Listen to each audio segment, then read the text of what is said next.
Last week I picked up a Danny Phantom DVD box set off eBay, and after watching the first couple of episodes of Danny Phantom, I found it to be a fun show, and as I was watching Danny Phantom, I began to ask myself a critical question about Hollywood. Now, the movie studios, they're going to make a fourth overall Ghostbusters movie and a third Ghostbusters movie as related to the Ghostbusters franchise, but you have Danny Phantom, who already has a big following of kids online and a big following of young people who grew up with the Danny Phantom character, but no one wants to make anything as related to the Danny Phantom character. Now, Danny Phantom's premise is very similar to Ghostbusters, and I believe it would work well on the silver screen, whether in an animated movie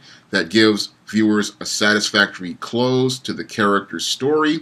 or a live-action film that introduces the next generation to this great character. I believe both of those concepts would do very well at the box office, but it doesn't seem like Hollywood's executives are focused on trying to capitalize on the Gen Y and Millennials and Generation Z who grew up watching Danny Phantom. No, they would rather continue to try to rehash old Gen X concepts like Ghostbusters for a third or fourth time instead of taking a risk on Danny Phantom and reaching all of those young fans out there who grew up with this character and love this character. Because from what I saw in several YouTube videos on Danny Phantom,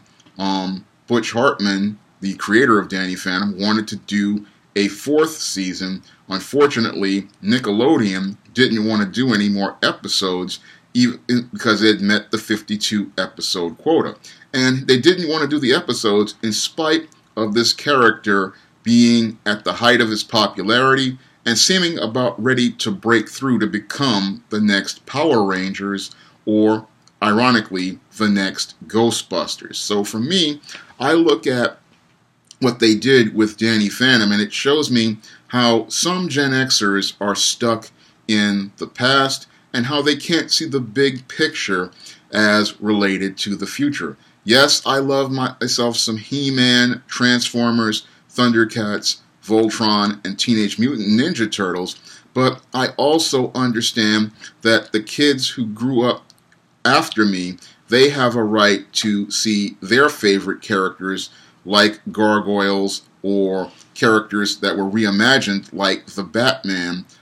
or Danny Phantom themselves. They have a right to see their favorite characters, and they have a right to see their favorite characters come to the silver screen. But because so many people are caught up in these old 1980s concepts, these characters can't get their chance to be shared by larger audiences because everybody from Gen X, as I see it, and baby boomers, they just want to continue remaking their characters over and over again. And this is one of the reasons why I believe Hollywood can't make any money at the box office, is because they keep making the same characters over and over, rehashing the same stories over and over, instead of trying something new with characters that other generations have enjoyed and other generations have taken the time to make their fan favorites. As a Gargoyles fan myself, I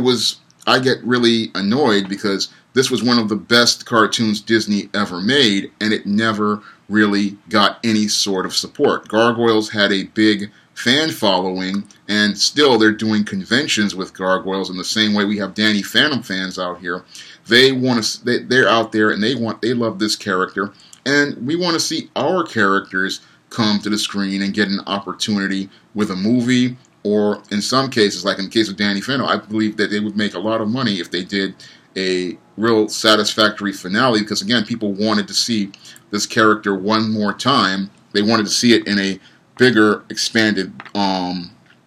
project like a feature film, but they never got that chance, and that's something that I just find to be irritating. You want to make a fourth Ghostbusters movie, you want to make another Rush Hour, you want to make another Aliens, you want to make another Terminator, you want to make all of these old 80s properties over and over and over again, but you don't want to touch any of the iconic 90s properties or the properties that really were great from the 2000s, like your Danny Phantom, like your Static Shock, and many other great, fun Saturday morning cartoons. You don't want to touch any of that stuff. You just want to keep making stuff from the 80s. Now, again, I'm a guy who grew up in the 80s, but I also understand that other people from other generations, they need to have an opportunity to see their stuff too. And their stuff is great, their stuff is fun, and people need to give their stuff a chance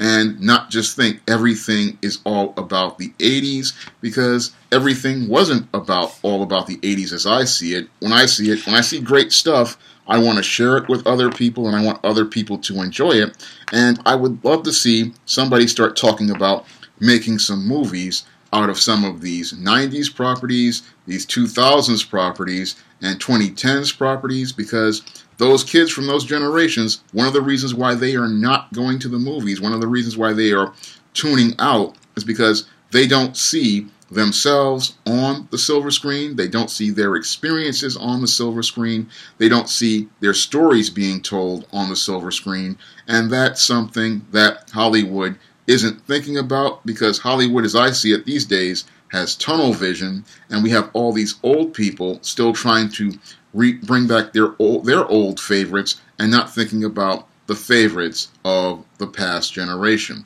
If you'd like to see me make more videos like this, you can donate to my Patreon by clicking the link in the description box. And if you want to try some of my SJS Direct publications, like the ISIS series, the E-Steam series, the John Haynes series, and the Spinsterella trilogy, you may do so by clicking the link to Amazon.com in the description box. That's all I have to say for this video. You can comment, rate, and subscribe.